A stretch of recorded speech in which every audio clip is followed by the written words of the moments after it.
Mobile চালাইয়া খুব রঙে আসো, মানুষের বেডি চাও, আর সারা রাত উলঙ্গ নর্তকী দেখো, আর সারাদিন টুটো টুটো কইরা বন্ধুদের সাথে আড্ডা দিয়া খুব একটা মোসে আসো।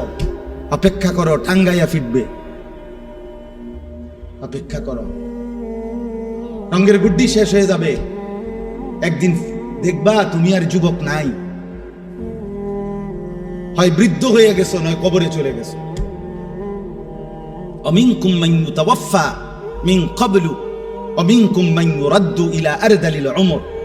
আল্লাহ তাআলা বলেন, অসংখ্য শিশু যখন যৌবনের দিকে আসতে থাকে, আমি আল্লাহ তাআলা এরই মাঝে কাউকে মৃত্যু দিয়ে দেই আর কাউকে বৃদ্ধ বানাই। সব শিশুই কি বুড়ো হয়? কথা বলেন। তাহলে তুমি কেমনে ভাবলা বাবা? অনেক নওজোয়ান, মাশাআল্লাহ।